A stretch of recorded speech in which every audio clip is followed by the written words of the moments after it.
Hello friends, welcome to परिचम classes. आज का जो सेशन है हमने लास्ट सेशन से लिया है क्लासिफिकेशन ऑफ ऑर्गेनिज्म। उसके नेक्स्ट टॉपिक में आज है शैवाल यानी एल्गी के बारे में डिस्कस करेंगे। क्या है कंप्लीट डिटेल में मैं आपके यहाँ डिस्कस करने वाला हूँ। एल्गी, जब ये वर्ड हमारे दिमाग में आता है तो हम अब बात करते हैं प्लांट्स को समझकर। तो ये सिंपलेस्ट फॉर्म में होते हैं, ऑटोट्रोफिक नेचर के और एक्वेटिक होते हैं। यानी प्लांट किंगडम के वो सिंपल ऑटोट्रोफिक एक्वेटिक ऑर्गेनिज्म क्या होते हैं, एल्गी होते हैं। ऑटोट्रोफिक का मतलब यहां है कि जो अपना फूड खुद प्रिपेयर करते हो, और एक्वेटिक का मतलब है यहां वाटर, यानी जो पानी वाटर से रिलेटेड हो। एक्वेटिक जो पानी में रहते हो या जहाँ पानी जैसा एनवायरनमेंट हो, जैसे मॉइस्ट हो सकती है, थोड़ा पॉन्ड्स हो सकते हैं, रिवर हो सकती है, या जहाँ पानी बहुत लंबे समय तक बना रहता हो, वहाँ ये आपको देखने को मिलते हैं। जब हम ये बात करते हैं कि ये ऑटोट्रॉफिक है, इसका मतलब ये है कि इसमें एक कैपेसिटी है फोटोसिंथेसिस की, यानी ये अपना फूड क्या कर सकते हैं, खुद प्रिपेयर कर सकते हैं। तो फोटोसिंथेसिस के थ्रू करते हैं, जिसमें क्या होता है प्लांट अपना खाना खुद बनाते हैं। और अब जो फूड बनाएंगे उस फूड को स्टोर करना पड़ेगा। तो किस फॉर्म में स्टोर करते हैं, तो ध्यान रखना ये जो फूड स्टोर करते हैं वो स्टार्च के फॉर्म में स्टोर करते हैं। तो 2-3 पीवाईक्यूज तो यहाँ बेसिकली बन गए कि ऑटोट्रॉफिक क्या है, एल्गी कौन से प्लांट्स होते हैं, है ना। साथ में ये भी कि ये फूड को किस फॉर्म में स्टोर करते हैं, इनका नेचर कैसा होता है।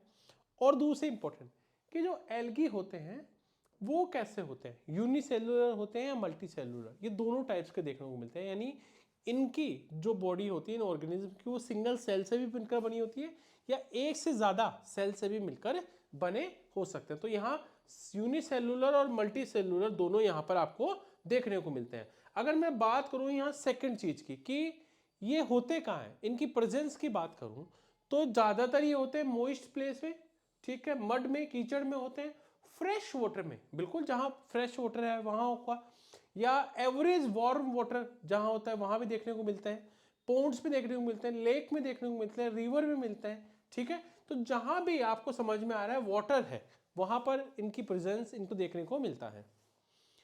एग्जाम में 2 पीवाईक्यूज और बनते हैं और ये बहुत बहुत इंपॉर्टेंट है। क्या इंपॉर्टेंट है कि ये अगर एल्गीज आइस पे ग्रो हो, अगर बर्फ पे इनका ग्रो हो, तो आप इनको क्या कहते हैं, इनको कहते हैं क्रिप्टोफाइटस। क्या कहते हैं, क्रिप्टोफाइटस बोलते हैं। और अगर मैं ये कहूँ कि ये एल्गीज रॉक्स पर, चट्टानों पर उगते हैं, ग्रो होते हैं, तो इनको क्या कहते हैं, लिथोफाइटस कहते हैं। दोनों इंपॉर्टेंट हैं, दोनों एग्जाम में बनते हैं, वेरी वेरी इंपॉर्टेंट है। मैं ये कह रहा हूँ ये बहुत अच्छा यहाँ से क्वेश्चन बनेंगे, तो इनको नोट डाउन करना मत भूलना। साथ में एक क्वेश्चन बेसिकली और ये भी बनता है कि जब हम स्टडी की बात करते हैं, जैसे स्टडी ऑफ साइटोलॉजी सेल, ठीक है, हम बात करते हैं स्टडी ऑफ टिश्यू हिस्टोलॉजी, ऐसे ही स्टडी ऑफ एल्गी क्या है, जैसे स्टडी ऑफ क्लासिफिकेशन क्या है, टेक्सोनोमी है, ऐसे स्टडी ऑफ एल्गी क्या है, फाइकोलॉजी। क्या है, फाइकोलॉजी। तो यहां से हमारे 3 एमसीक्यूज बनते हैं। एक तो एल्गी अगर आइस पे ग्रो हो, एल्गीज अगर रॉक्स चट्टानों पर ग्रो हो, स्टडी ऑफ एल्गी, और एल्गीज कहाँ होते हैं, उनकी प्रेजेंस, इनके बारे में। अब बात करते हैं एल्गीज के क्लासिफिकेशन के बारे में कि क्लासिफिकेशन ऑफ एल्गी किसने किया। तो एक ब्रिटिश साइंटिस्ट थे, F.E. फ्रिच, ये थे आपके सामने। बहुत बहुत बहुत इंपॉर्टेंट क्वेश्चन यहां से बनेगा। इन्होंने क्या किया था, इन्होंने क्लासिफिकेशन किया ऑर्गेनिज्म का, ठीक है, जिनमें हमने एक एग्जाम में बहुत बार पूछा है कि रेड एल्गी क्या होते हैं, रोडोफाइसी,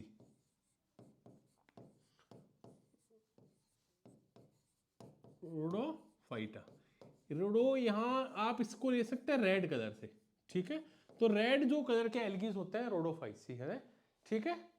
सेकंड यहाँ ब्राउन ग्रीन क्लोरो, पता है आपको क्लोरो कलर, क्लोरो फ्लोरो याद आ गया, क्लोरो यानी आपका ग्रीन एल्गी हो गया, ठीक है।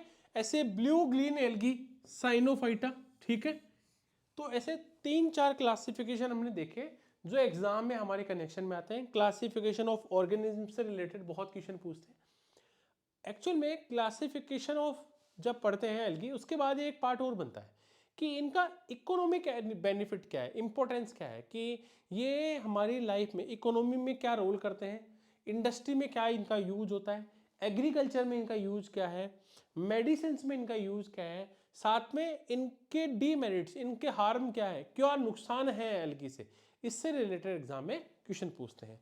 तो चलिए, इनके इकोनॉमिक बेनिफिट से बहुत सारे पीवाईक्यूज बनते हैं, तो उन सबका सारा जवाब आपके सामने होगा एक जैसे।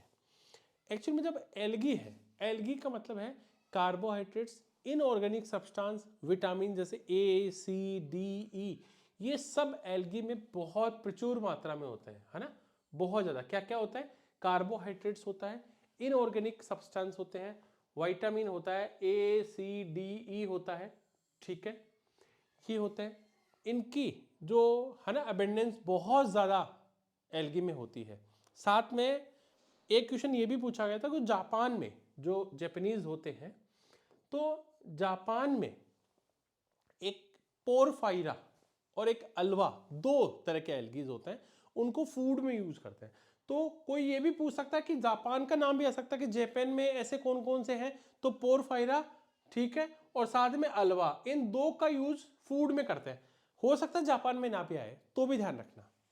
अल्वा जो है, ठीक है, उसको सी सैलेड कहते हैं, यानी समुद्र का सलाद, हम सैलेड में खाते हैं तो इसको सी सैलेड भी कहते हैं, ठीक है, इसको लोग खाते हैं। ये थोड़ा डिफरेंट तरह का होता है, देखो अलग तरीका होगा, आप कहेंगे कैसे खा सकते हैं, ये ब्लू ग्रीन एल्गी नहीं है, ये एल्गीज थोड़े डिफरेंट है इनमें, क्योंकि इनमें कार्बोहाइड्रेट्स है, विटामिन्स होते हैं, इसलिए लोग इनको फूड में भी यूज करते हैं जापानीज, ठीक है।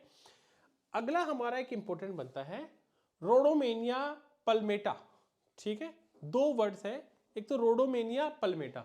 ये जो एल्गी है, स्कॉटलैंड जो है कंट्री, उसमें टैबेको में इसका यूज करते हैं, ठीक है।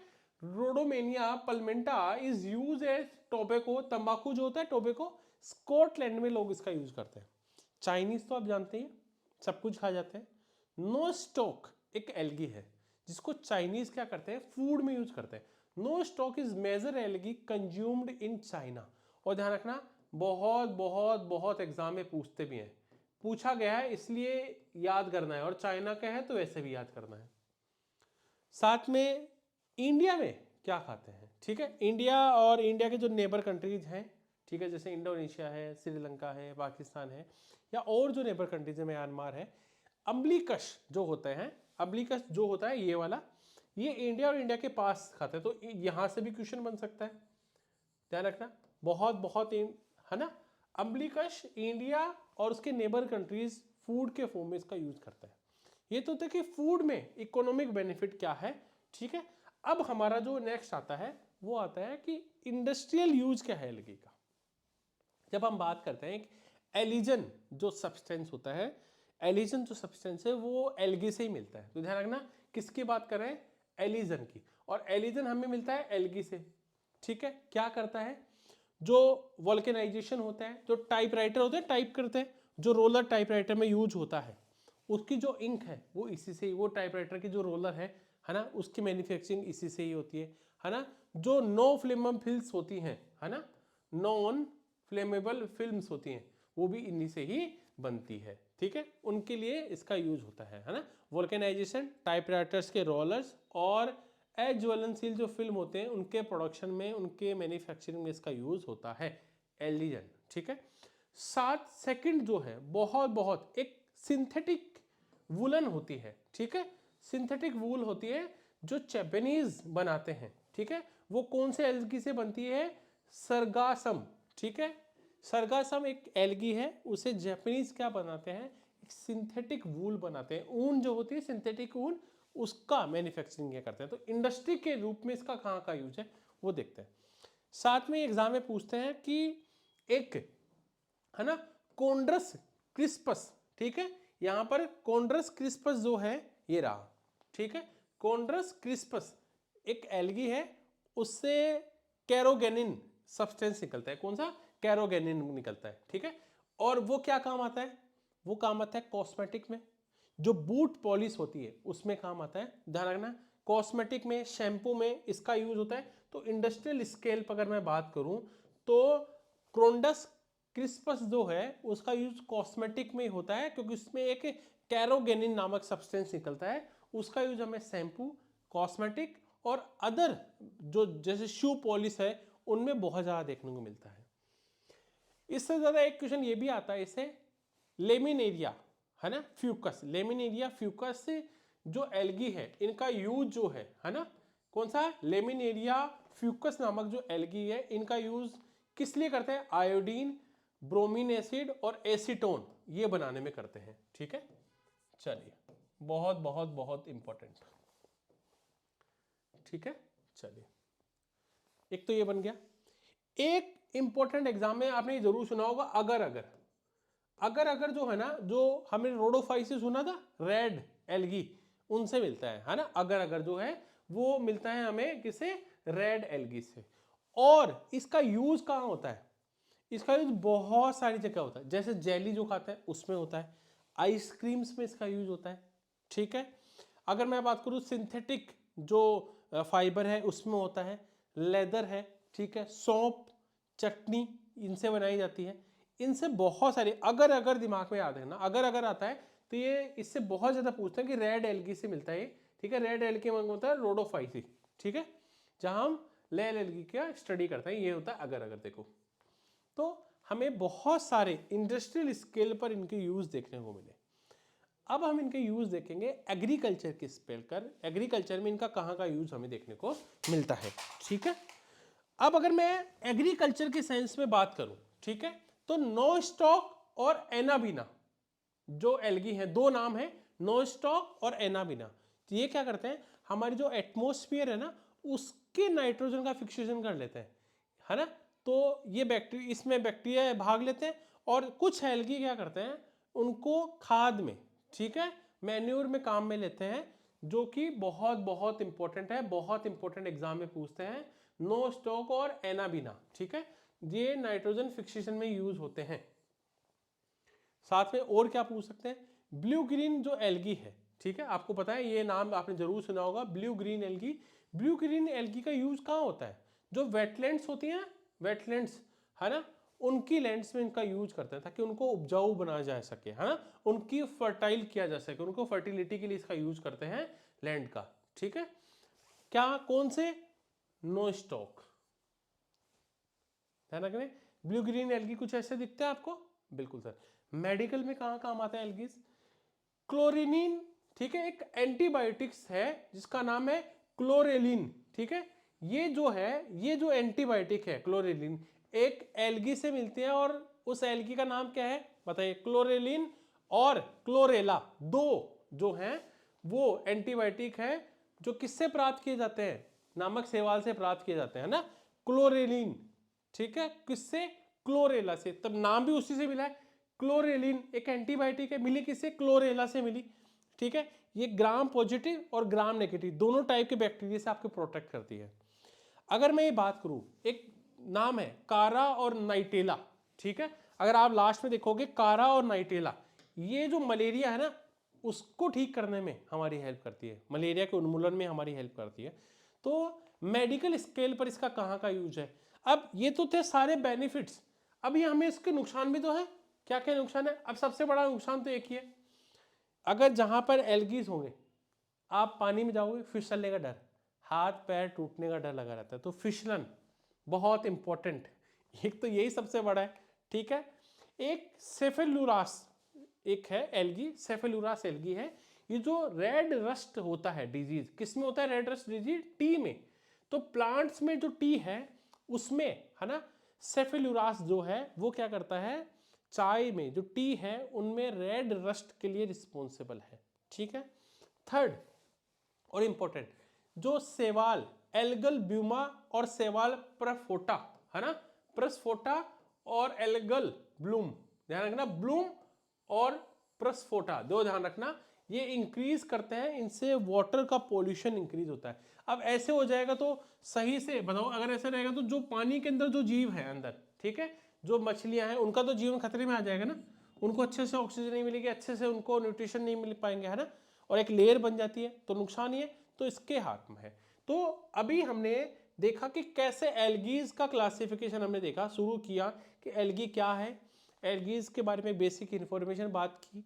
उसके बाद हमने देखा कि एल्गीज के क्या क्या टाइप्स हैं, कहाँ के उगने वाले को क्या कहते हैं, इसकी स्टडी के बारे में बात की। फिर हमने एल्गी की क्लासिफिकेशन के बारे में बात की। एल्गी के क्लासिफिकेशन के बाद उसका इकोनॉमिक बेनिफिट्स देखा, तो कुछ बेनिफिट्स देखे कि जापान में इस तरह से इसका फूड में कैसे है, क्या क्या इनमें होता है, सी सैलिड्स क्या होते हैं, नो स्टॉक में लोग क्या क्या खाते हैं। उसके बाद इनको इंडस्ट्री में कहाँ का यूज है, मेडिसिन में है, ठीक है, एंटीबायोटिक्स है, टाइपराइटर के रोल बनाने में इसमें होता है। साथ में इनको कहाँ का एसीटोन ब्रोमीन के साथ बनाने में किया जाता है, अगर जो है वो रेड एल्गी से प्राप्त होता है, ये मैंने बताया। फिर हमने एग्रीकल्चर में इनका यूज़ देखा कि एग्रीकल्चर में कहाँ कहाँ इनका यूज़ होता है। फिर मेडिकल इंडस्ट्री में यूज़ देखा, और फिर हमने इनके हार्म देखे कि क्या क्या लॉस हमें इनसे होता है। अब है प्रोटोजोआ। हमने एल्गीज के बारे में स्टडी कर ली। अब हमारा इंपॉर्टेंट पॉइंट बनता है यहाँ से प्रोटोजोआ। प्रोटोजोआ ये वर्ड दो वर्ड से मिलकर बना है, प्रोटोज और जोआन, ठीक है, प्रोटोज और जोआन, ठीक है। प्रोटोजोआ यानी इनका मतलब है अर्ली, प्रोटोज यानी अर्ली, ठीक है, और जोआन यानी एनिमल, अर्ली एनिमल, यानी इसको हम क्या बोलते हैं, इसको प्रोटोफाइटा भी बोलते हैं, प्रोटोफाइटा भी बोलते हैं, या इनको अर्ली प्लांट्स भी बोलते हैं। ऐसा क्यों करते हैं? प्रोटोजोआ जो वर्ड था ना, पहली बार अगर मैं कहूं तो एक जर्मन के साइंटिस्ट थे 1818 में, अगस्ट गोल्डकस, ठीक है, ये वाले साइंटिस्ट थे, ठीक है, जॉर्ज, है ना, ऑगस्ट गोल्डकस नामक साइंटिस्ट ने पहली बार प्रोटोजोआ वर्ड यूज किया 1818 में, जर्मन के थे। एक खास बात इनमें है प्रोटोजोआज में कि ये फोटोसिंथेसिस कर सकते हैं, यानी ये फोटोसिंथेसिस करने में कैपेबल है, लेकिन सारे नहीं, कुछ, है ना, सम ऑर्गेनिज्म, ध्यान रखना। अब इनमें इसका मतलब कुछ ऐसे भी होंगे जो किसी दूसरे पे डिपेंड होंगे फूड के लिए, बिल्कुल सही है, ये भी हम पढ़ेंगे। हम जानेंगे कि जो जनरली जो प्रोटोजोआ है वो अपना न्यूट्रिशन कैसे लेते हैं। In general all protozoans organism are heterotrophs, यानी वो दूसरों से अपना भोजन लेते हैं, फूड बनाते हैं, ठीक है, दूसरों से लेते हैं, और वो ऑब्टेन करते हैं न्यूट्रिशन से micro organism in the form of parasites, यानी दूसरों के पास जाते हैं और उनसे अपना काम निकालते हैं, अपना न्यूट्रिशन लेते हैं, लेकिन ये दूसरे को नुकसान पहुंचा कर लेते हैं। सेम, है ना, सिम्बायोटिक नहीं है, पैरासाइटिक है, दूसरों को नुकसान करते हैं फिर करते हैं। अब यह प्रोटोजोआन्स में ये तीन चीजें होती है। प्रोटोजोआन देखो, कुछ प्रोटोजोआन में सीलिया होता है, ऐसे ऐसे, है ना, एक सूडोपोड होते हैं, एक होता है फ्लैजिला होता है। देखो प्रोटोजोआन्स में, है ना, सूडोपोडिया, फ्लैजिला और सीलिया, तीन है। अब ये तीनों काम क्या आते हैं? ये काम आते हैं मूवमेंट में। किस में आते हैं? मूव करने में, मूवमेंट में काम आते हैं प्रोटोजोआ में, है ना। मूवमेंट्स इन प्रोटोजोआन्स ऑर्गेनिज्म कैसे होता है ये भी हमने देख लिया। अब ये है कि भाई प्रोटोजोआन में हम ये देखेंगे ये रिप्रोडक्शन कैसे करते हैं। इनमें सेक्सुअल रिप्रोडक्शन होता है या एसेक्सुअल रिप्रोडक्शन होता है, ये हमारे दिमाग में बहुत बार पूछते हैं। ध्यान रखना, प्रोटोजोआन्स में सेक्सुअल रिप्रोडक्शन और एसेक्सुअल रिप्रोडक्शन दोनों टाइप का होता है। तो हमारे दोनों टाइप के हो गए, सेक्सुअल रिप्रोडक्शन हो गया और एसेक्सुअल रिप्रोडक्शन हो गया। अब सेक्सुअल रिप्रोडक्शन का मतलब जो प्लाज्मोडियम होता है, ठीक है, और टेक्सोप्लाज्मा होता है, एपिका लेस्मा है, इन सब में ये जो तीनों तरह के होते हैं प्रोटोजोआ, जिसमें प्लाज्मोडियम, टेक्सोप्लाज्मा और एपिकाम लेक्सा, इन सब में जाइगोट बनता है। जाइगोट से, है ना, जाइगोट से क्या होता है, इसका मतलब क्या है, इसमें इसका मतलब है इनमें सेक्सुअल रिप्रोडक्शन होता है। कोई पूछ ले प्लाज्मोडियम में क्या होता है, तो प्लाज्मोडियम में सेक्सुअल रिप्रोडक्शन होता है, ये ध्यान रखना।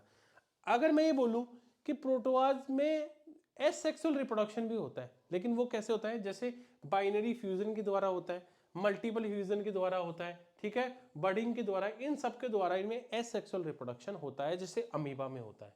तो पता लग गया प्रोटोजोआन्स में एक तो अमीबा आ गया, एक प्लाज्मोडियम हो गया। दोनों एग्जाम्पल एग्जाम में पूछते हैं, दोनों बहुत जरूरी है। अब देखो प्रोटोजोआ है, प्रोटोजोआ के कारण आपको बताया मलेरिया किसके कारण होता है, प्लाज्मोडियम फेल्सीपेरम, एक प्रोटोजोआ होता है, उसी से तो होता है मलेरिया। तो मलेरिया क्या है? मलेरिया प्रोटोजोआ से होने वाली डिजीज है। पेचिस जानते हो, पेचिस, पेचिस भी अमेरिका से प्रोटोजोआ से होने वाली डिजीज है।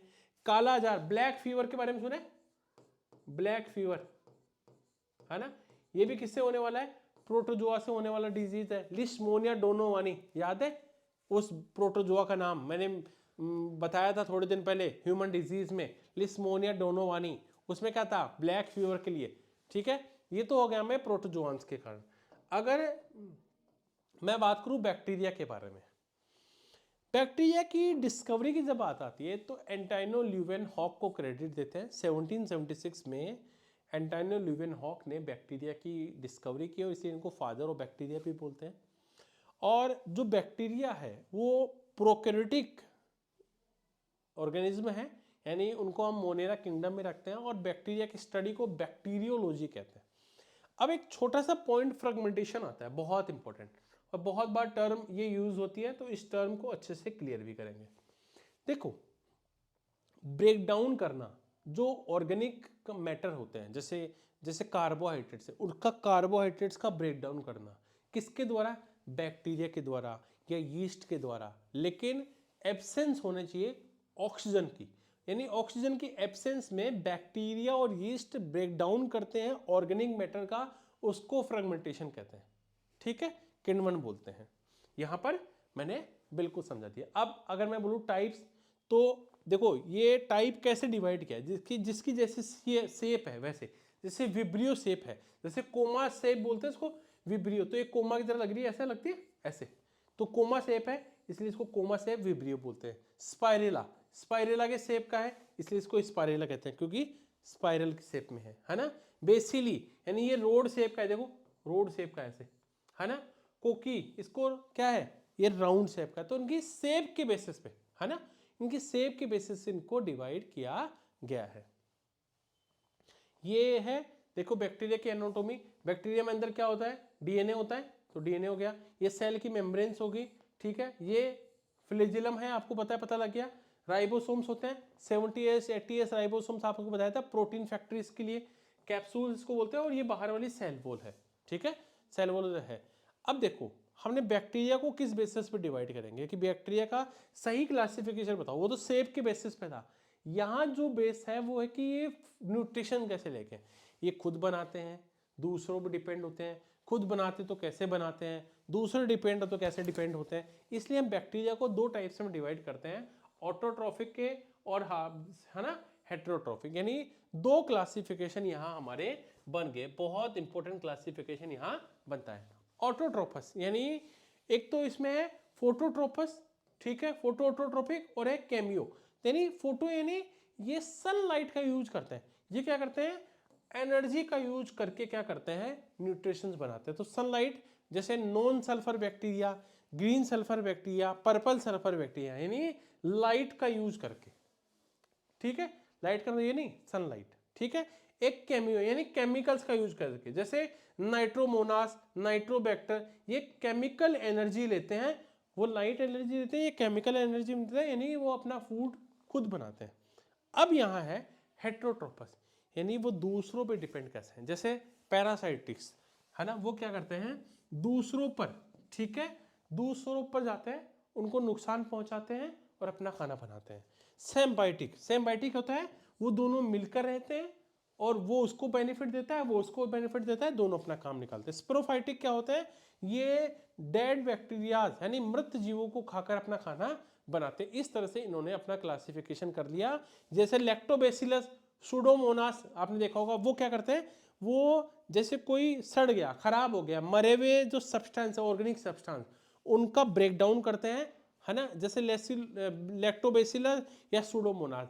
पैरासाइटिक, पैरासाइट जो ई कोली बैक्टीरिया जो होता है ना, ई कोली बैक्टीरिया क्या करते हैं, दूसरों को नुकसान पहुंचाते हैं अपने फायदे के लिए।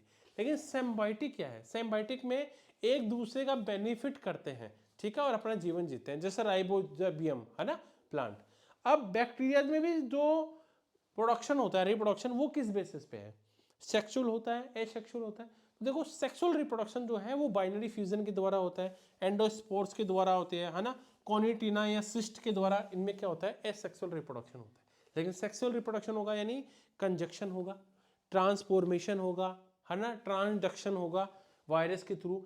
तो ये क्या है, ये सेक्सुअल और एसेक्सुअल रिप्रोडक्शन के टाइप है, एग्जाम में नहीं पूछता है। हमारे स्टैंडर्ड में अगर रेलवे, एसएससी, डिफेंस एग्जाम में देखें तो आपको बस ये पता होना चाहिए कि बैक्टीरिया दोनों तरह के कर सकते हैं, वो सेक्सुअल रिप्रोडक्शन भी कर सकते हैं, एसेक्सुअल रिप्रोडक्शन भी कर सकते हैं, जैसे हमने प्लाज्मोडियम के अंदर देखा था। बैक्टीरिया का फायदा क्या, इकोनॉमिक बेनिफिट क्या है। जैसे बैक्टीरिया क्या करते हैं, सॉइल की फर्टिलिटी को इंक्रीज करते हैं। एग्रीकल्चर में यूज हो गया कि अगर जो लैंड है, जो सॉइल है, उसकी फर्टिलिटी इंक्रीज कर देंगे, ठीक है। बैक्टीरिया का यूज हम बहुत सारी डेयरी इंडस्ट्री में करते हैं। जैसे एक विनेगर इंडस्ट्री होती है, सिरका कैसे बनता है, बैक्टीरिया की, बैक्टीरिया में।